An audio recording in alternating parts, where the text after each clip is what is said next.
अस्सलामुअलैकुम दोस्तों, उम्मीद है कि आप सब खैरियत से होंगे। आज मैं एक नया टॉपिक लेके आपके सामने हाजिर हुआ हूँ।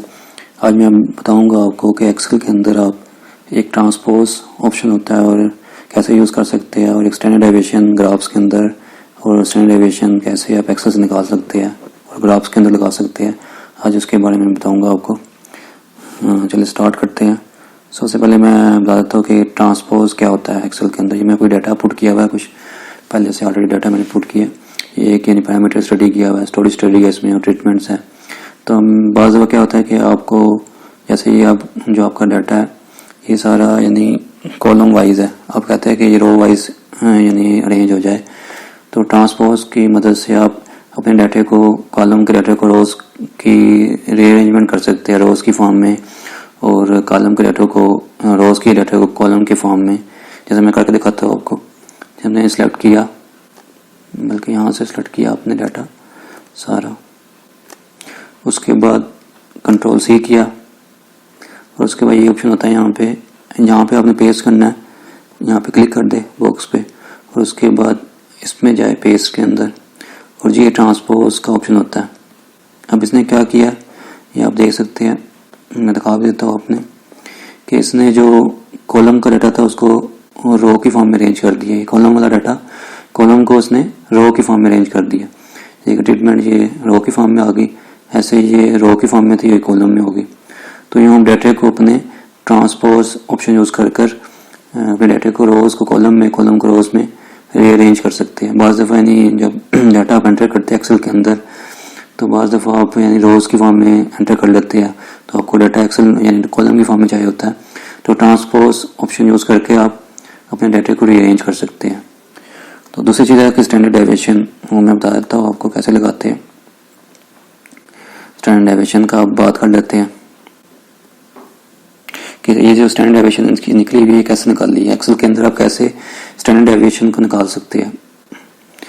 सबसे पहले बता दो कि ये डाटे को आपने जो आपने 3 एप्लीकेशन ली होती है जब एनालिसिस करते हैं लैब के अंदर, तो आपने यूँ इसको लिख लेना डाटे को, जैसे मैंने लिखा हुआ है, और इसके बीच में आपने एक कॉलम, एक रो इंसर्ट करनी है। इंसर्ट सारों के अंदर ना, मैं एक करके दिखा देता हूँ, बाकी तो आप खुद भी कर सकते हैं ताकि आपको अंदाजा हो कैसे यानी स्टैंडर्ड डेविएशन निकालते हैं। अब ये एक ट्रीटमेंट है, इसकी 0 जो डेज थे उस पर यानी 3 रीडिंग्स हमने ली, वो उसकी स्टैंडर्ड डेविएशन कैसे निकाल सकते हैं। हमेशा याद रखें कि स्टैंडर्ड डेविएशन हमेशा 3 रीडिंग से, जो 3 एप्लीकेशन है उनसे निकलती है। ठीक है, जब भी ट्रीटमेंट की आपने स्टैंडर्ड डेविएशन निकालनी है किसी भी ट्रीटमेंट की, तो उस ट्रीटमेंट की आपके पास 3 एप्लीकेशन होनी चाहिए। जैसे ये 3 रीडिंग्स लिखी हुई मैंने आपके सामने। तो फार्मूला कैसे लगाना है, आपने इज इक्वल टू लिखना। ठीक है, यहाँ पे क्लिक कर दे, इज इक्वल टू। उसके बाद आपने जाना है इंसर्ट के अंदर, बल्कि फार्मूलेस के अंदर, फार्मूलाज, उसके बाद इंसर्ट फंक्शन, और उसके बाद आपने जाना है यहाँ पे, आप देख लेते हैं स्टैंडर्ड डेविएशन। ये सबसे ऊपर है, बास की सबसे नीचे होगी क्योंकि मैंने पहले यूज़ की हुई है इसलिए ऊपर आ रही है, और अक्सर की ये नीचे होती है, एंड पे होती है। तो STDEV ये आपने देखना, इसको सेलेक्ट करना है और उसके बाद ओके कर देना है। ठीक हो गया। अब ये डाटा मांगा है कि डाटा आपने पुट करना है, कौन सा इसको देना है, तो यहाँ पे क्लिक करना है आपने, उसके बाद ये 3 रीडिंग सेलेक्ट कर लेनी है। ठीक है, और उसके बाद दोबारा यहाँ पे क्लिक करना है और उसके बाद ओके कर देना। ये आपकी स्टैंडर्ड डेविएशन निकलाई।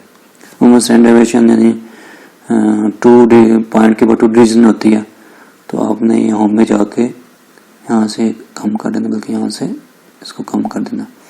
ठीक हो गया।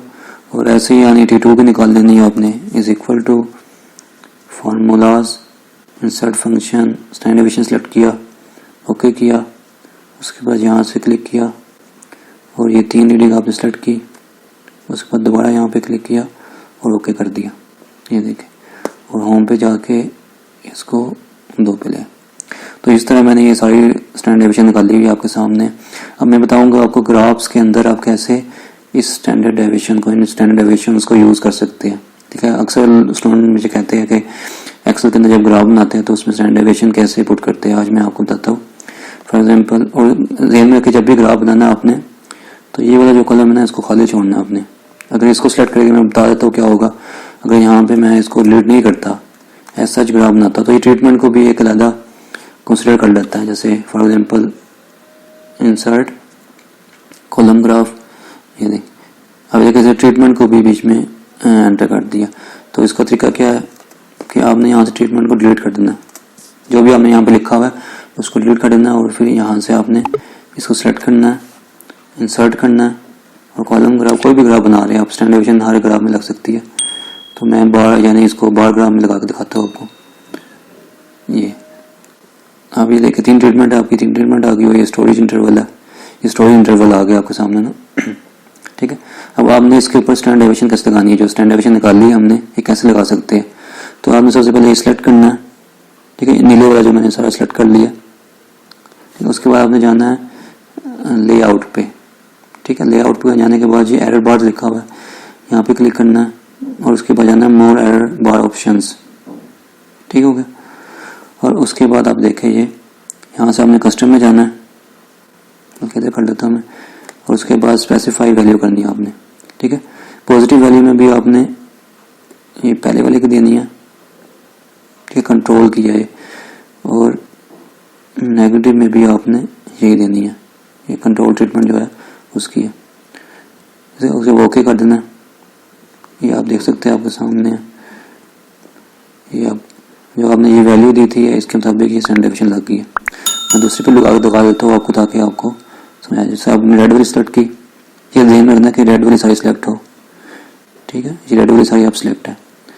उसके बाद आपने जाना है एरर बार, मोर एरर बार ऑप्शंस, इधर से कस्टम में जाना है, स्पेसिफाई वैल्यू, पॉजिटिव में आप सेकंड ट्रीटमेंट है बी वाली, इसको सेलेक्ट कर लेना, और नेगेटिव में भी इसको सिलेक्ट कर लेना। ठीक है, इसको यहाँ क्लिक करना है और उसके बाद ओके कर देना।